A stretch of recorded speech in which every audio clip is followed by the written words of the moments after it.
Have you ever wondered, not in fear, but in longing, whether Allah loves you? Not whether you are perfect, but whether your heart is seen, known, and cherished by the one who created it. Today, I want to take you on a journey, not through extraordinary miracles, but through the subtle, quiet, powerful signs that Allah gives only to those He loves. You are pulled back to Him after every fall. Every time you slip, something inside you aches to return. That ache is not guilt, it's guidance. It's Allah saying, I still want you near. You feel your heart softening toward goodness. When your heart begins to crave prayer, Quran, kindness, or repentance, that is not random. Allah is turning your heart in the direction He loves. Allah protects you through what He removes. Sometimes what breaks you is actually what saves you. When Allah loves someone, He shields them from paths that would have harmed their soul. You find peace in worship, not constant, not perfect, but moments where the world falls silent and your heart feels held. That serenity is Allah's way of saying, I am near. You are given the ability to seek forgiveness. Tawbah is not a human initiative. It is a divine invitation. Every time you say astaghfirullah, Allah opens a door of mercy for you. You are tested because your rank is being raised. Trials are not indicators of abandonment. They are the polishing of a heart Allah wants to elevate. Allah makes you a source of light for others. When people find comfort in your presence, healing in your words, or warmth in your kindness, that light does not come from you. It comes through you. It is a sign that Allah is pleased with the direction of your heart. So, does Allah love you? If you recognize even one of these signs, then know this: Allah is not waiting to love you. He already does. He is simply waiting for you to recognize the signs He's been sending all along. Allah's love is not measured by ease, but by the purity He brings out of your heart through trials. When life becomes heavy, it's not always a sign of distance. Sometimes it is the greatest sign of divine nearness. Hardship exposes what comfort hides. It unveils the state of the heart, revealing whether we cling to the world or to the one who created it. Trials refine the soul much like fire purifies gold. The heat is uncomfortable, sometimes unbearable, yet the purpose is never destruction. The purpose is transformation.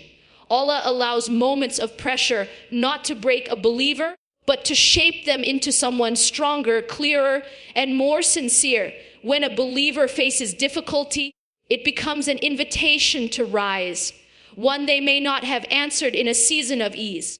Hardship pushes a person to fall into sujood with a depth they wouldn't have known before.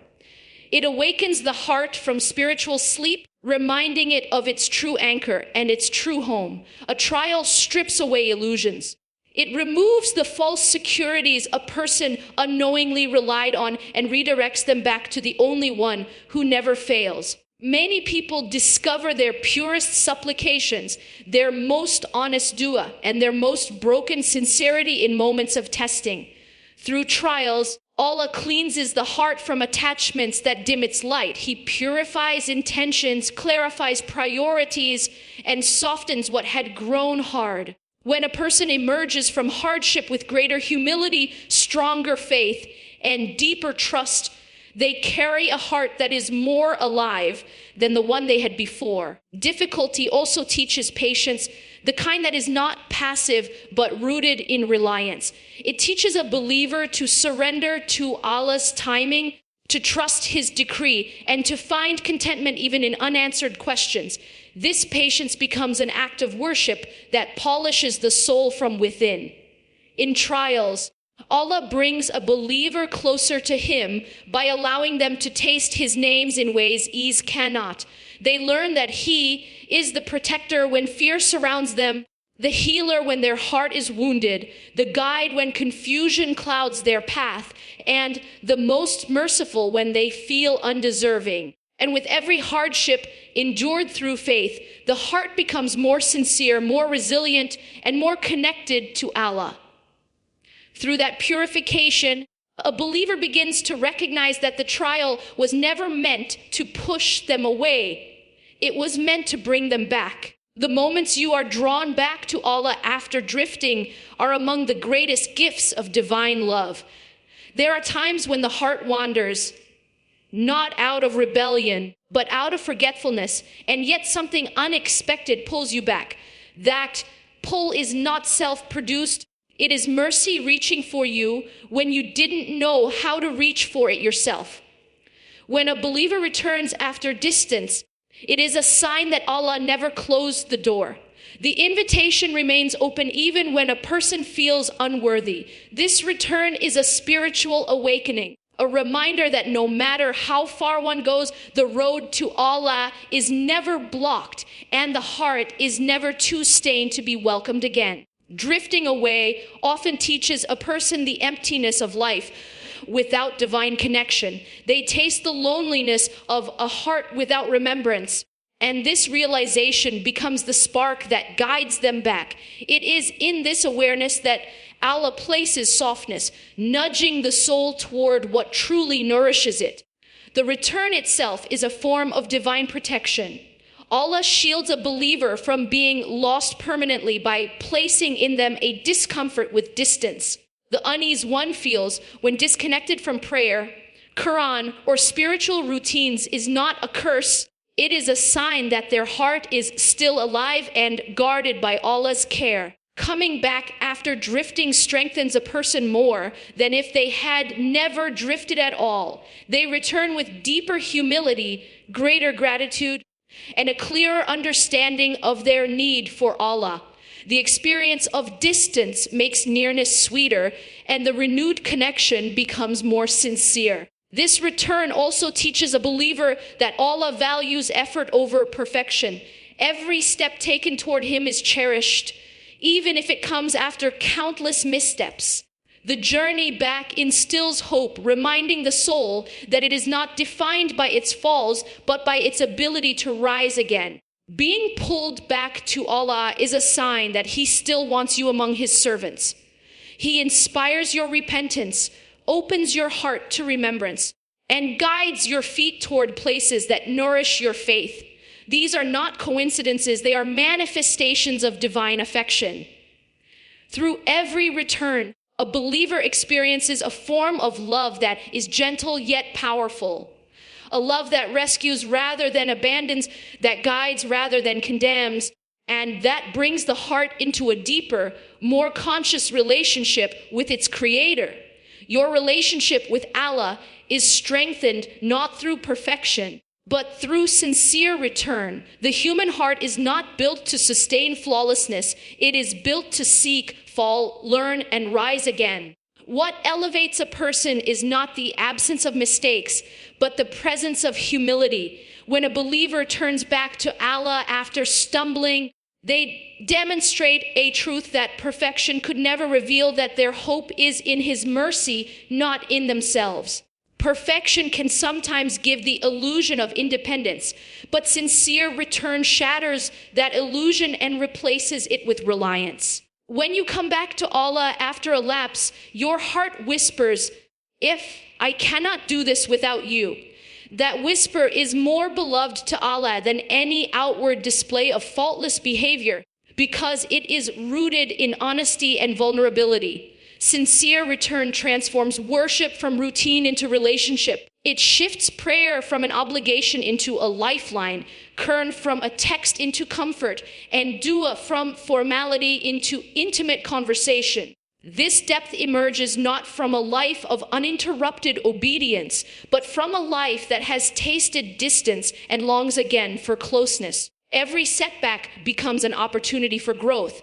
A believer who falls and rises develops a softness that perfection cannot produce. One that understands others, forgives easily, and sees the world through eyes shaped by compassion. This internal change is one of the clearest signs that Allah is guiding you through your imperfections, not in spite of them.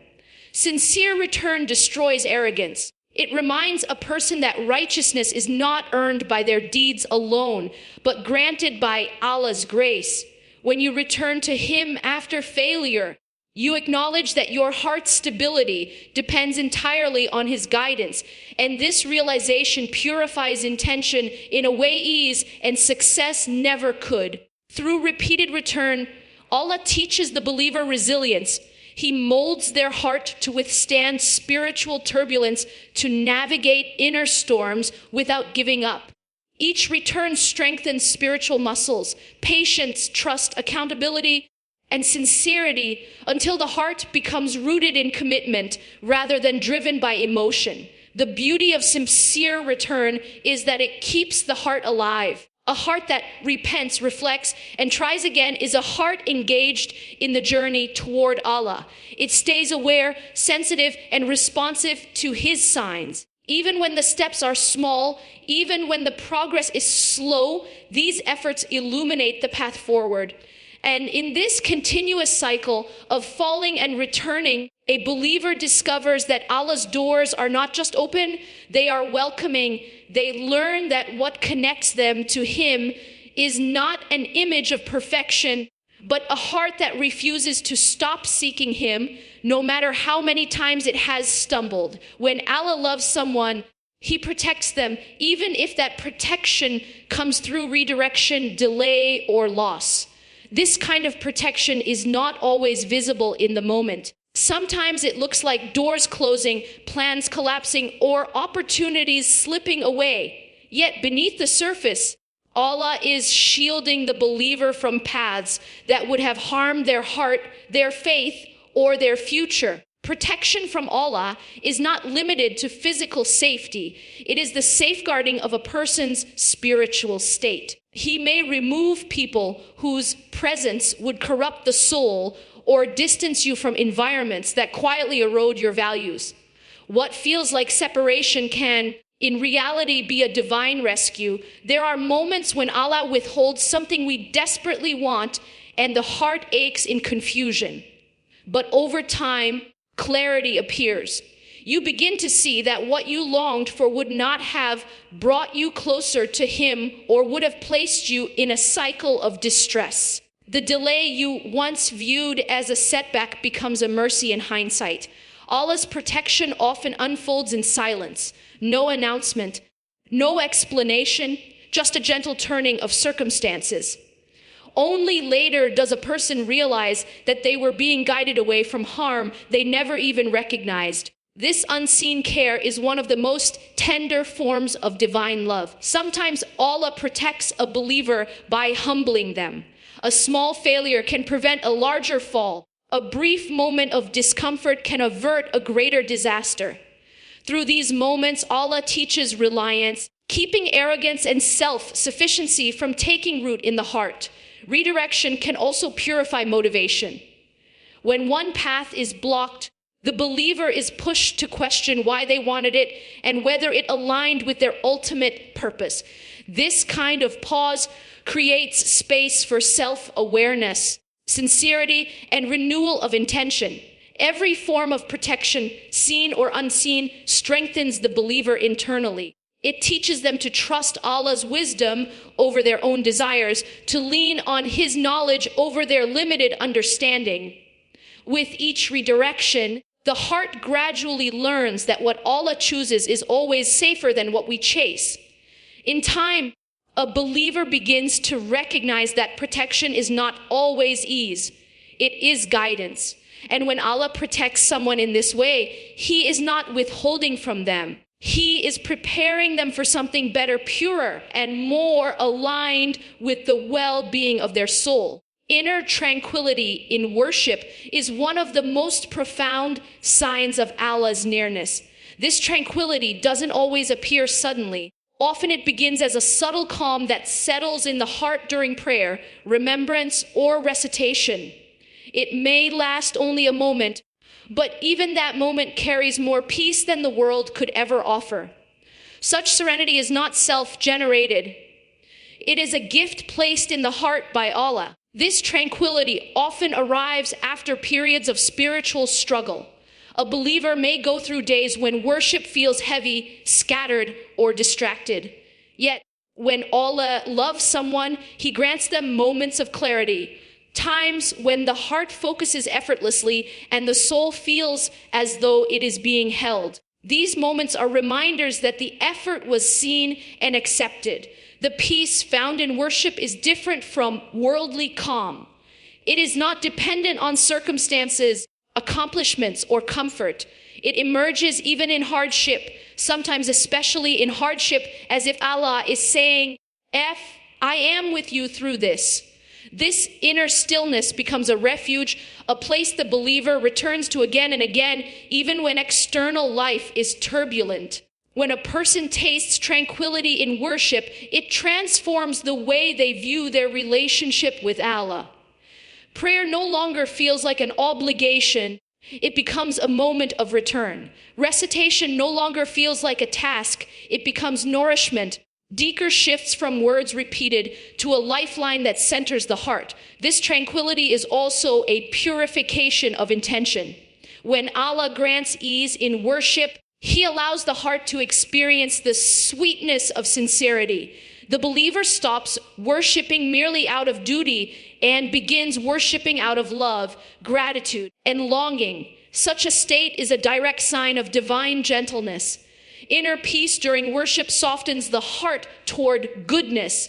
It makes a person more patient, more forgiving, and more aware. The same heart that finds serenity in sujud becomes a heart that reacts to life with grace rather than impulsiveness. Worship doesn't just calm, it reshapes. Moments of tranquility are also signs that Allah is opening a door.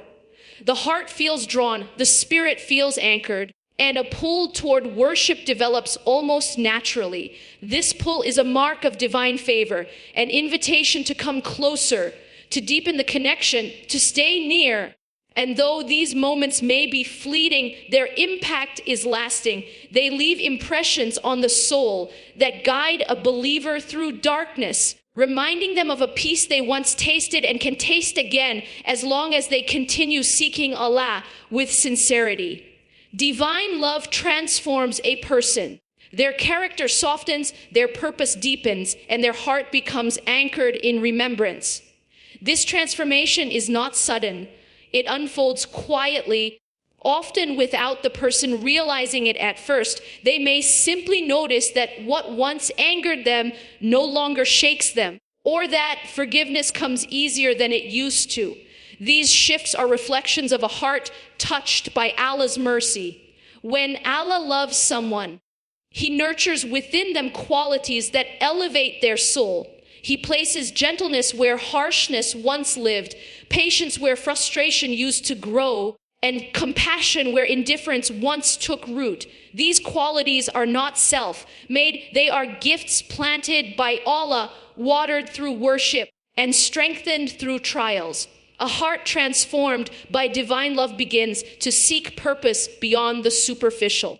The believer becomes less concerned with impressing people and more concerned with pleasing Allah. Success is no longer measured by worldly standards, but by sincerity, consistency, and the quiet acts of goodness only Allah sees. Life becomes intentional, every choice weighed with awareness of the hereafter. This transformation also changes how a person responds to hardship.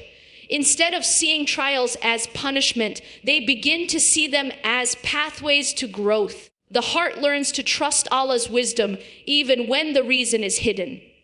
Through this trust, resilience blossoms, not from self-confidence, but from God consciousness. As divine love deepens, remembrance becomes natural. The heart remembers Allah not only during prayer, but throughout the ordinary moments of the day. Gratitude becomes instinctive, and repentance becomes a familiar refuge.